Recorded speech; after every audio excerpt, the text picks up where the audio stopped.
உலகத் தொடர்பு நாள்.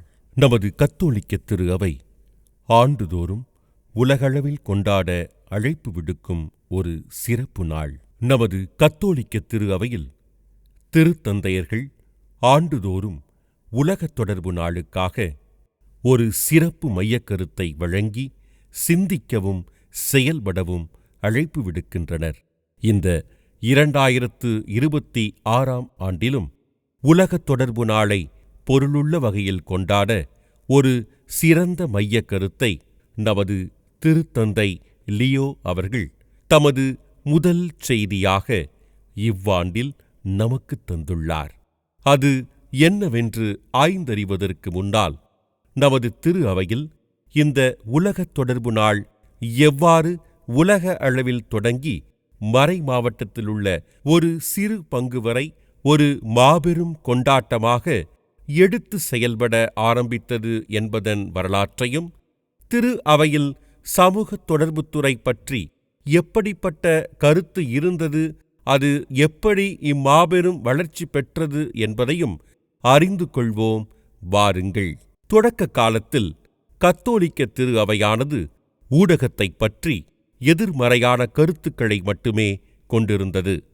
1766 ஆண்டு 25 நாள் கிறிஸ்டியானே ரெய்பப்ளிசே என்ற பெயரில் திருத்தந்தை 13 கிளமெண்ட் அவர்கள் சமூக தொடர்பு குறித்து திரு அவையின் முதல் ஆவணத்தை வெளியிட்டார். திருச்சபை நீங்கள் பார்த்தீங்கன்னா எப்பொழுதுமே மக்கள் மீது ரொம்ப அக்கறை. ஏன்னா தாய் திருச்சபை தானே சொல்கிறோம். அப்போ பிள்ளைங்கள்லாம் கெட்டு போயிடக்கூடாது, தவறான வழியில் போயிடக்கூடாது என்ற அக்கறை எப்பொழுதுமே நமது திரு அவைக்கு இருந்து அப்பொழுதும் தொடக்க காலத்திலிருந்து இன்று வரை இருந்து கொண்டே இருக்கிறது. இதில் முக்கியமான விஷயம் என்னென்னு கேட்டிங்கன்னா, ஏன்னா அந்த காலகட்டத்தில் அதுதான் முதலாக மக்கள் மத்தியிலே இந்த ஊடகத்துறை என்பது அச்சுத்துறை தான், பத்திரிகை துறை. இந்த அச்சுத்துறையில் என்ன ஆகி போச்சுன்னா, நமது திருச்சபைக்கு விரோதமாக, திரு விவிலியத்திற்கு விரோதமாக, திருச்சபையினுடைய படிப்பினைகளுக்கு விரோதமாக, அது மட்டும் இல்லாமல் நிறைய தீய எண்ணங்களை உருவாக்கக்கூடிய பத்திரிகைகள், புத்தகங்கள், இது மாதிரிலாம் நிறைய அச்சிட்டு, ஏன்னா வியாபார ரீதி தானே, அப்போ வியாபாரத்தை பெருக்கணும், நிறைய லாபம் வரணும், இதெல்லாம் போட்டால் தான் மக்கள் மத்தியில் போகும் என்ற எண்ணத்திலே வெளியிடப்பட்டதனால் திரு அவை என்ன செய்தது, இவைகளை இந்த ஊடகம் தவறானது, மக்களை தீய வழிக்கிட்டு செல்வது, தீய கருத்துக்களை சொல்லிக் கொடுப்பது, எனவே இந்த ஊடகம் தீயது என்ற ஒரு கருத்துரை என்ற ஒரு கருத்தியல் திரு அவையிடத்தில் மிக ஆழமாக இருந்தது. 1936 ஆண்டு ஜூன் 29 நாள் திருத்தந்தை 11 பத்திநாதர் நவீன மின்னணு ஊடகத்தில் ஒன்றான திரைப்படத்தை மையமாக கொண்டு விஜிலாந்தி கூரா என்ற பெயரில் முதல் திருத்தூது மடலை வெளியிட்டார். 1930 ஆண்டு அமெரிக்காவில் அறநெறிக்கு முரணான தீய திரைப்படங்களுக்கு எதிராக பண்பு நலனில் அக்கறை கொண்ட எண்ணற்ற அருட்பணியாளர்கள் மற்றும் பொதுநிலையினர் லீஜன் ஆஃப் டீசன்சி என்ற பெயரில் ஒரு குழுவை அமைத்தனர். இதனை உலகம் முழுவதுமாக ஊக்குவிக்க திருத்தந்தை 11 பத்திநாதர் விரும்பினார். திருத்தந்தை 12 பத்திநாதர் வியத்தகு கண்டுபிடிப்பு என பொருள்படும் மிரண்டா புரோசூஸ் என்னும் சமூக தொடர்பு பற்றிய 2வது திருத்தூது மடலை 1957 ஆண்டு செப்டம்பர் 8 நாள் எழுதி வெளியிட்டார். இம்மடலில் திரைப்படம், வானொலி மற்றும் தொலைக்காட்சி போன்ற மின்னணு ஊடகங்களைப் பற்றி திரு அவையின் பார்வையை பதிவு செய்திருந்தார். இப்பொழுது திருவையினுடைய கண்ணோட்டம் கொஞ்சம் மாறிடுச்சு. பார்த்திங்கன்னா ஏறக்குறைய 1800 அந்த நூற்றாண்டுடைய இறுதியில் 1901, 2, 3 திரைப்படம் மக்கள் மத்தியில் வர ஆரம்பிச்சிருச்சு. நிறைய வியாபார ரீதியான திரைப்படங்கள் எடுக்க ஆரம்பிச்சிட்டாங்க. அமெரிக்காவிலலாம் பயங்கர இதாக போயிட்டுருக்குது. தமிழ்நாட்டில் கூட 1907 திண்டிவனத்திலிருந்து ஒரு வேதியருடைய பணியை குறித்து ஒரு சின்ன ஒரு குறும்படம் எடுத்து அதை அமெரிக்காவில் சிகாகோவில் பல இடங்களில் அதை திரையிடல் செய்து அதிலிருந்து வரக்கூடிய வருமானத்தை இங்கு மறைபரப்புக்காக பயன்படுத்தியதாக ஒரு வரலாறு இருக்கிறது. அன்பர்களே, அப்போ இந்த நேரத்தில் வானொலி வந்துருச்சு, தொலைக்காட்சி வந்துருச்சு, அதே மாதிரி பல ஊடகத்துறையில் அநேக மக்களை, வெகுஜன மக்களை சென்றடையக்கூடிய ஊடகங்கள், முக்கியமாக தொலைக்காட்சி, சினிமா, அதாவது திரைத்துறை, பிறகு வானொலி, இது மூணுமே வந்துருச்சு. இது மூணும் வந்த பிறகு திரு அவை என்ன மக்களுக்கு சொல்லி கொடுத்ததுன்னா, இந்த மூன்றுமே தீய காரியங்களையும், நிறைய தீய காரியங்களையும் மக்கள் மத்தியில் கொண்டு போகுது. ஆனால் இவை மூன்றும் கடவுள் நமக்கு கொடுத்த கொடை. மனிதனுடைய அந்த கடவுள் நமக்கு கொடுத்த ஆற்றல் தானே இந்த அறிவு, நுண்ணறிவு. இந்த நுண்ணறிவினுடைய பயன்படுத்தி மனிதன் இதை கண்டுபிடித்திருக்கிறான். இவைகளை நல்ல காரியங்களுக்கு நாம் பயன்படுத்த வேண்டும். குறிப்பாக இறையாட்சியுடைய விழுமியங்களை சொல்வதற்கு, இந்த உலகத்திலே ஒழுக்கவியலை கற்றுக் கொடுப்பதற்கு, மக்களுக்கு நலவாழ்வை கற்றுக் கொடுப்பதற்கு, சமூகத்தை ஒன்றிணைப்பதற்கான நல்ல விஷயங்களை, நேர்மறையான காரியங்களை நாம் கற்றுத்தர வேண்டும். எனவே இவைகளை நாம் முறையாக பயன்படுத்த வேண்டும் என்று நமது திரு அவை கற்றுக் கொடுக்க ஆரம்பித்தது. மிரண்டா புரோசூஸ் 3 சிறப்பு இயல்புகளை கொண்டுள்ளது. முதலாவது, சமூக தொடர்பு துறையில் எதிர்கால வளர்ச்சிக்கான தெளிவான பார்வையையும், இரண்டாவது, மின்னணு ஊடகத்தின் விளைவுகள் பற்றி பகுப்பாய்வையும், மூன்றாவது, திரு அவையின் மேய்ப்பு பணிக்காக இதிலிருந்து வெளிக்கொணரப்பட்ட விளைவுகளையும் எடுத்து எம்புகிறது. திருத்தந்தை 11ஆம் பத்திநாதர் எழுதிய திருத்தூது மடலாகிய விஜிலாந்தி கூராவின் 25ஆம் ஆண்டில் எங்கள் தந்தை என்ற பெயரில் நோஸ்த்ரா பாத்ரிஸ் என்ற மடலில் திருத்தந்தை 23ஆம் யோவான் அவர்கள் மனித அறிவு, கற்றுக் கொடுக்கும் திறன், அழகை குறித்த சரியான புரிதல் மற்றும் விமர்சனம் ஆகியவற்றை ஆய்வு செய்வதன் தேவையை பரிந்துரைத்து எழுதியிருந்தார். வியப்புக்குரிய பலவற்றுள் என பொருள்படும் இன்டர் மிரிஃபிகா விதி தொகுப்பிற்கு சமூக தொடர்புத்துறை குறித்த ஆர்வத்தை தூண்டும் வரலாறு ஒன்று உள்ளது.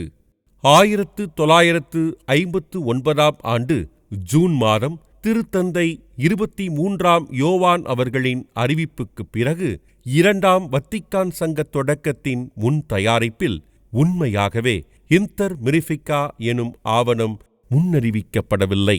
அதிலும் குறிப்பாக திருத்தூது பணியின் நவீன வழிமுறைகள் குறித்த ஆழ்ந்த ஆராய்வின் போதுதான் மோத்து ப்ரொப்பீரியோ சூப்பர்னோ தெய் நூத்து, அதாவது திருத்தந்தை தாமே விரும்பி வெளியிடும் அறிக்கையின் அடிப்படையில் ஒரு சிறப்பு பணிக்குழுவை அமைக்கவும், அக்குழு ஓர் ஆவணத்தை தயாரிக்கவும் பரிந்துரை செய்யப்பட்டது. 1963ஆம் ஆண்டு டிசம்பர் 4 அன்று 2ஆம் வத்திக்கான் சங்கம் அறிவித்த முதல் 2 ஆவணங்களில் சமூக தொடர்புத்துறை குறித்த இன்டர் மிரிஃபிகாவும், திரு வழிபாடு குறித்த சாங்க்ரோசாந்தும் கொன்சீலியமும் ஆகும். வழிபாட்டு காரியங்கள் குறித்து நீண்ட கலந்துரையாடலுக்கு பின்பு சமூக தொடர்புத்துறை பற்றி 114 பத்திகள் கொண்ட ஓர் ஆவணமாக முன்மொழியப்பட்ட திட்ட வரைவு குறித்து திருச்சங்க தந்தையர்கள் தங்கள் கவனத்தை திருப்பினர். 2ஆம் வத்திக்கான் சங்கத்தின் அடிப்படையிலே வெளியாகிய ஏடுகளில் மிகவும் முக்கியமான ஏடு திருவாலிபட்டனை சேர்ந்த ஏடு சாக்ரோசாந்தும் கொன்சீலியம். கிறிஸ்துவ வாழ்வின் அடிப்படையாக மூலகாரணமாக இருப்பது திருவழிபாடு. இந்த சங்கம் அமைவதற்கு முன்பாக திருப்பலியிலே மக்களை பார்க்காமல் குருக்கள் திருப்பலியை நிறைவேற்றிய காலம். அத்தோடு மட்டுமல்லாமல் லத்தீன் மொழியில் திருப்பலி நிறைவேற்றப்பட்டது. சாக்ரோசாந்தோ கொன்சீலியம் இந்த திருவழிபாட்டு ஏடு வந்த பிறகு இறை மக்களை பார்த்த வண்ணமாக திருப்பலியை நிறைவேற்றவும், அவரவர் தாய்மொழியிலே திருப்பலியை ஒப்புக்கொடுக்கக்கூடிய அரும்பெரும் மாற்றம் ஏற்பட்டது. அதே மாதிரி விவிலியத்தை எல்லாருமே படிக்க முடியாது என்ற ஒரு எண்ணம். அதை இறையியல் படித்தவர்கள் மட்டும்தான் அந்த விவிலியத்தை படித்து புரிந்து கொள்ள வேண்டும், தவறாக புரிந்து கொள்ளக்கூடாது என்ற ஒரு நிலையெல்லாம் மாறி எல்லாருடைய கைகளிலும் விவிலியம் இருக்க வேண்டும், மக்கள் படிக்க வேண்டும் இப்படி பல்வேறு புதிய திருப்பங்களை இந்த இரண்டாம் வத்திக்கான் சங்கம் கொண்டு வந்தது. அதில் மிக முக்கியமான ஒரு திருப்பம் என்னன்னு கேட்டிங்கன்னா, இன்டர் மெரிஃபிகா, ஊடகத்துறையை குறித்த ஒரு விழிப்புணர்ச்சி. 1962 ஆண்டு நவம்பர் 23 முதல் 27 வரை திருச்சங்க அறைக்குள்ளே 3 அமர்வுகளுக்கு சற்று கூடுதலாக மொத்தமாக சுமார் 43 குறுக்கீடுகளுடன் முன்மொழியப்பட்ட இத்திட்ட வரைவானது விவாதத்திற்கு எடுத்துக் கொள்ளப்பட்டது. இந்த ஆவணம் குறித்த கலந்துரையாடலானது மிகவும் மாறுபட்ட கருத்துக்களை வெளிப்படுத்தியிருந்தாலும் சமூக தொடர்புத்துறையை புரிந்து கொள்ளும் நிலையை வெளிப்படுத்துவதாக இருந்தது. இருப்பினும் அது ஒரு புலமை பெற்ற புரிதல் என்று சொல்லிவிட முடியாது.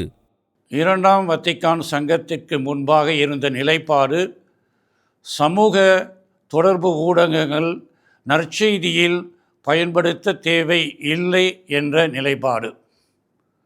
ஆனால் இன்று அதன் அவசியத்தை உணர்ந்தவர்களாக குருக்களுக்கும் கன்னியர்களுக்கும் நற்செய்தி பணியை நிறைவேற்ற இந்த சமூக தொடர்பு ஊடகங்கள் தேவை என்பதை உணர்ந்து அவர்களுக்கு ஏற்ற பயிற்சியையும் நிபுணத்துவத்தையும் தர ஒரு வாய்ப்பு ஏற்படுத்தப்பட்டிருக்கின்றது.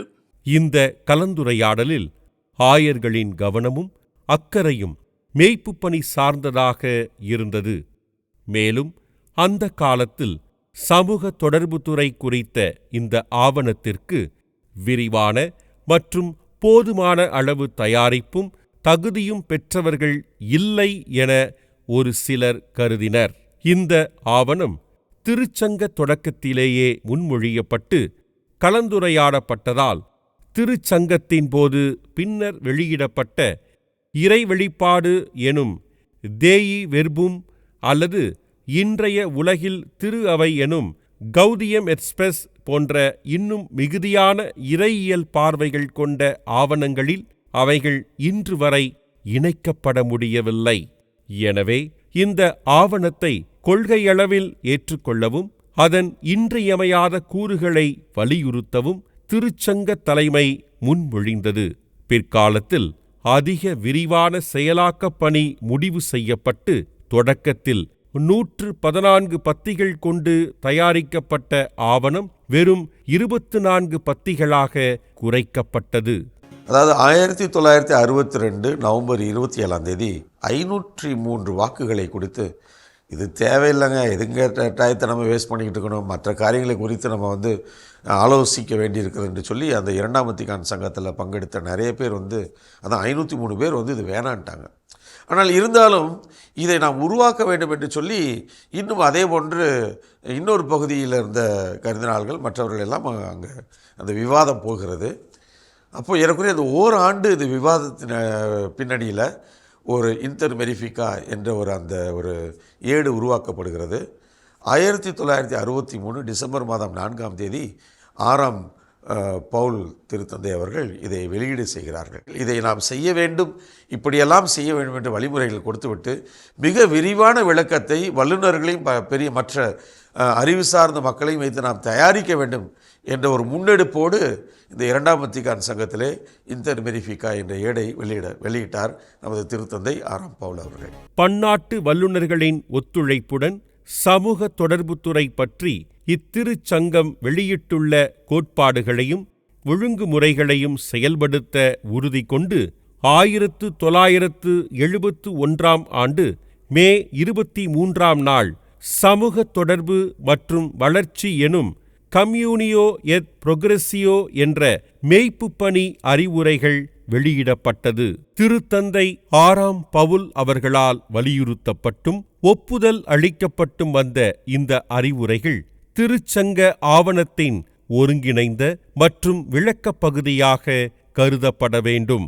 அதாவது இந்த ஊடகத்துறையை நாம் எப்படி புரிந்து கொள்ள வேண்டும், இதை எவ்வாறு கற்றுக் கொடுக்க வேண்டும், குறிப்பாக கத்தோலிக்க கிறிஸ்தவர்களுக்கு இதை எவ்வாறு கற்றுக் கொடுக்க வேண்டும், இளைஞர்களுக்கு எப்படி கற்றுக் கொடுக்கணும், அதே மாதிரி துறவர சபைகளில் அந்த ஃபார்மேஷனில் இருக்கிறவங்களுக்கு குருமடத்தில் குருமானவர்களை உருவாக்கத்தில் இந்த காரியங்களை எப்படியெல்லாம் நாம் சொல்லிக் கொடுக்கணும், அதே மாதிரி ஒவ்வொரு மறை மாவட்டத்திலையும் ஒவ்வொரு என்ன சொல்கிறது, ஒவ்வொரு ஸ்டேட், ஒவ்வொரு மாகாணத்திலையும் ஒவ்வொரு நாட்டிலையும் இதற்கான அமைப்புகளை உருவாக்க வேண்டும். இரண்டாம் வத்திக்கான் சங்கத்தால் வெளியிடப்பட்ட மிகச் சிறிய ஆவணமான இன்டர் மிரிஃபிகா திரு அவையில் மிக ஆழமான செயல் திட்டங்களை கொண்டு வந்தது. 1. திரு அவை வரலாற்றில் முதன்முறையாக பொதுச் சங்கம் சமூக தொடர்பு துறையை கிறிஸ்தவத்திற்கு ஒரு சிறப்புமிக்க தொடர்புடையதாகவும் அதனைப் பற்றியும் கலந்துரையாடியது. மேலும் இத்துறையானது கிறிஸ்தவ பொதுச் சங்கத்தில் தேவையுடன் கவனிக்கப்பட வேண்டிய ஒன்று என அறிவித்தது. 2. சமூக தொடர்பு, அதாவது சோஷியல் கம்யூனிகேஷன்ஸ் எனும் சொல்லாடலை இன்டர் மிரிஃபிகா மற்றும் திருச்சங்கம் முதலில் உலகிற்கு அறிமுகப்படுத்தியது. தற்போது சமூக தொடர்பு என்று சொல்வதை திரு அவை சாராத நிறுவனங்களால் கூட முழுமையாக ஏற்று செயல்படுகிறது. மனித சமூகத்துடன் தொடர்பு கொள்ளக்கூடிய, அதாவது பழங்கால முறையான கதை சொல்லுதல், வதந்திகள், நாடகம், நடனம் மற்றும் இசை கச்சேரியிலிருந்து இணையதளம் மற்றும் மின்வெளி எனும் சைபர் ஸ்பேஸ் வரை எல்லா வகையான வழிகளையும் வடிவங்களையும் உள்ளடக்கியது சமூக தொடர்பு துறையாகும். 3. சமூக தொடர்பு துறைக்கான நிரந்தர கட்டமைப்பு மற்றும் பொறுப்பை கத்தோலிக்க திரு அவைக்குள்ளேயே இன்டர் மிரிஃபிகா தெளிவுபடுத்தியும் உருவாக்கியும் வருகிறது. 4. இன்டர் மிரிஃபிகாவின் மற்றுமொரு சிறப்பு உலக சமூக தொடர்பு நாள் நிறுவப்பட்டதாகும்.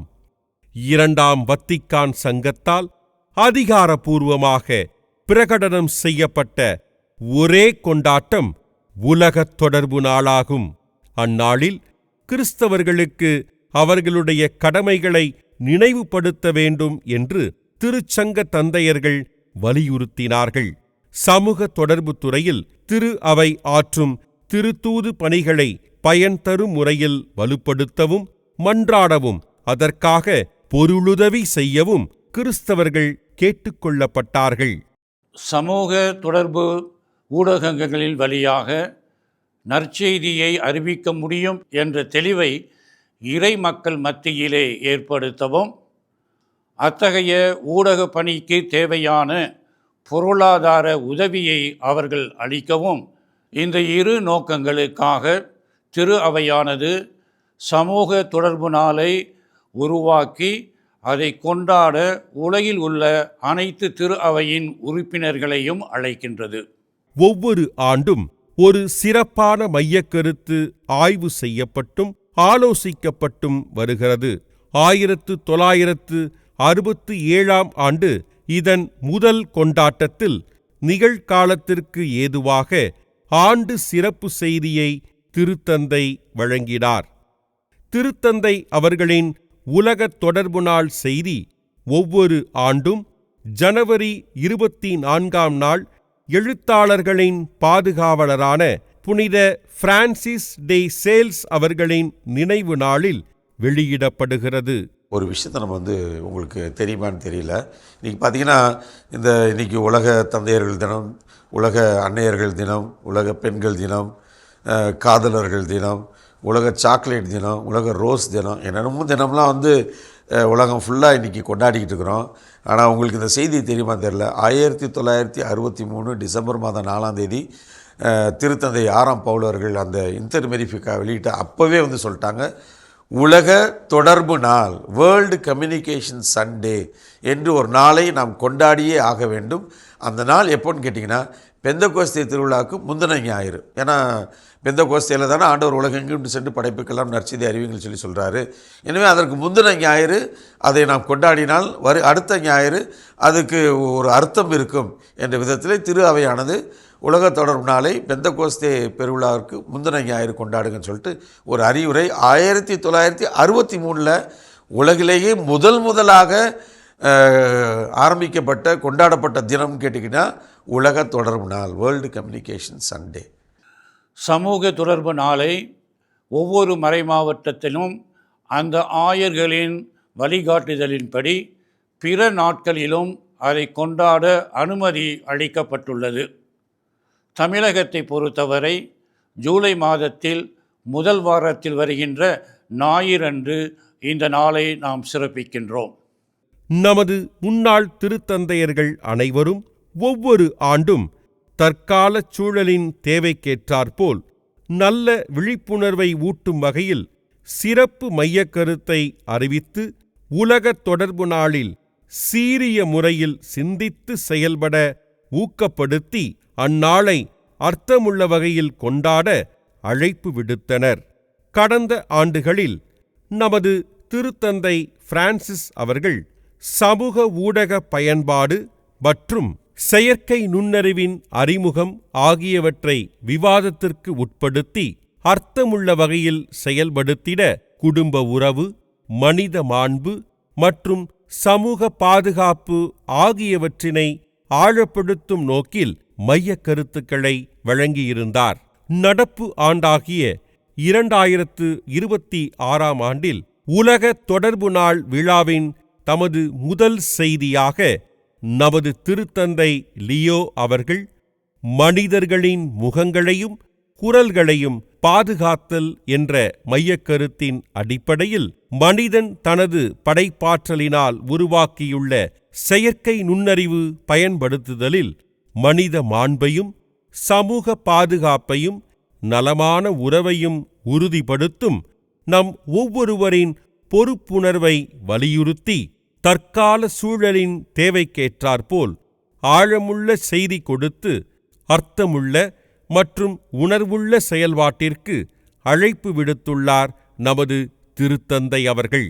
இரண்டாம் வத்திக்கான் சங்கத்தின் இன்டர் மிரிஃபிகா என்ற ஏட்டிலே அருள்பணியாளர்களுக்கும் கன்னியர்களுக்கும் துறவியர்களுக்கும் பொதுநிலையர்களுக்கும் தங்களது நற்செய்தியின் பணியிலே அவர்கள் சமூக தொடர்பு சாதனங்களை பயன்படுத்த அழைப்பை விடுத்திருக்கின்றது.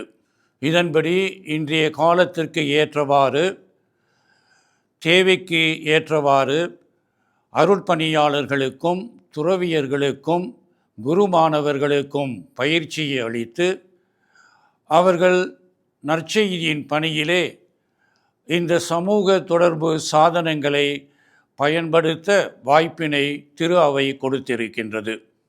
5.